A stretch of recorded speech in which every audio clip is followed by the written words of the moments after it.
नमो भगवते वासुदेवाय। ओम नमो भगवते वासुदेवाय। मेरी प्यारी बहनों, 29वां अध्याय कार्तिक मास का।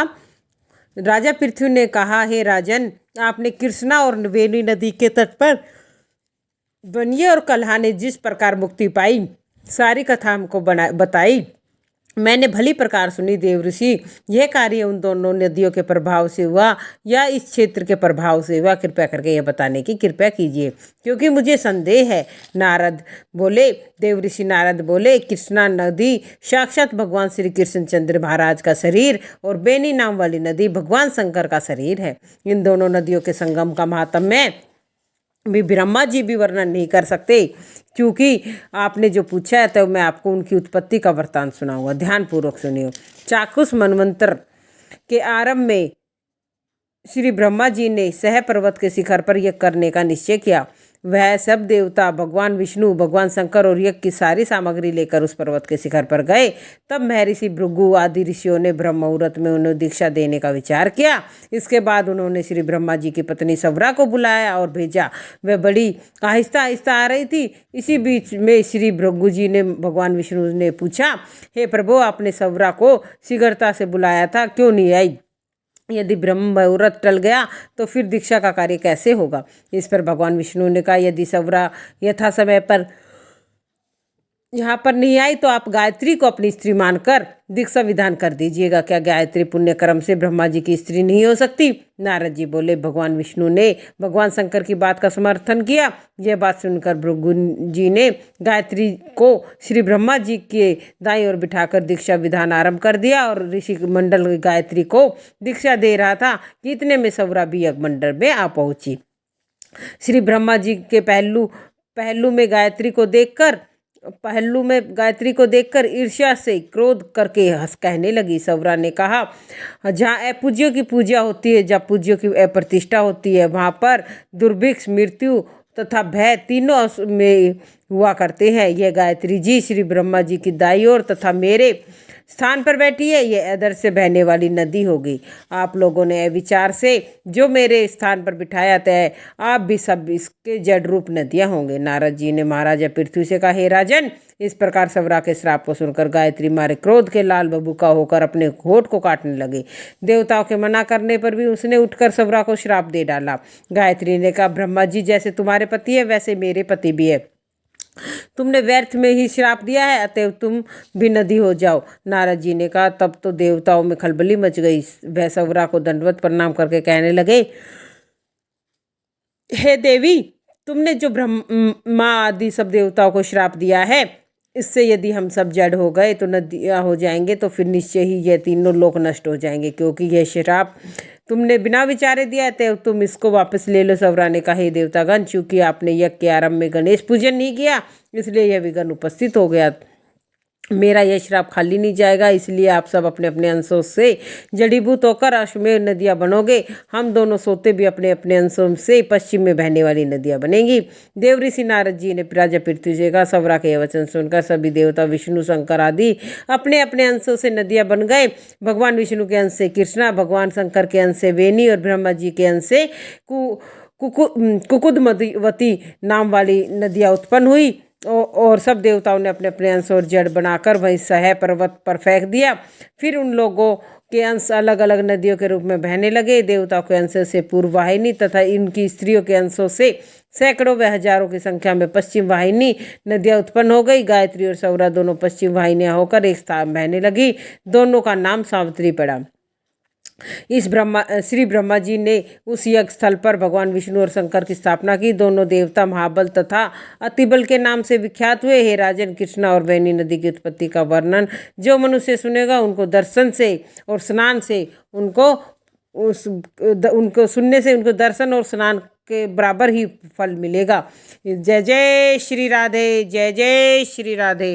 मेरी प्यारी बहनों, 29वें अध्याय के साथ 30वां अध्याय भी है।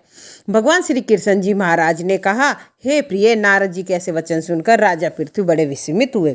अंत में उन्होंने नारद जी का पूजन करके उनको विदा किया और इसी कारण माघ, कार्तिक, एकादशी यह तीनों व्रत मुझे अधिक प्रिय है। वनस्पतियों में तुलसी, महीनों में कार्तिक, तिथियों में एकादशी, क्षेत्रों में श्री द्वारिका जी मुझे बहुत प्रिय है। जो प्राणी जितेंद्रिय होकर इनका सेवन करता है वह यज्ञ करने वाले प्राणियों से भी मुझे अधिक प्रिय है। जो प्राणी विधि विधान से उनकी सेवा करता है उनके अनुग्रह से सभी पाप दूर हो जाते हैं। भगवान श्री कृष्णचंद्र जी महाराज के वचन सुनकर सत्यभामा ने कहा, हे नाथ, आपने यह बात बड़ी आश्चर्यजनक कही है कि दूसरे के लिए पुण्य के फल से कलह की मुक्ति हो गई। यह प्रभावशाली कार्तिक मास आपको अत्यधिक प्रिय है कि जिसे पतिद्रोह का पाप केवल स्नान के पुण्य से भी नष्ट हो गया, दूसरे प्राणी द्वारा किया हुआ पुण्य उनके देने से कैसे मिल सकता है, ये आप मुझे बताइए। श्री कृष्ण भगवान ने सत्यभामा से कहा, बिना दिया हुआ पुण्य और पाप जिस क्रम द्वारा मिलता है सो सुनो। सतयुग में देश, ग्राम तथा कुलों का दिया हुआ पुण्य या पाप मिलता था, किंतु कलयुग में केवल कर्ता को ही पाप और पुण्य का फल भोगना पड़ता है। सत्संग न करने पर भी यह व्यवस्था कही गई है। और सत्संग जैसे पाप और पुण्य दूसरों को कैसे मिलते हैं, इसकी व्यवस्था भी सुनो। पढ़ना, यज्ञ करना, एक साथ भोजन करने से पाप पुण्य का आधा फल मिलता है।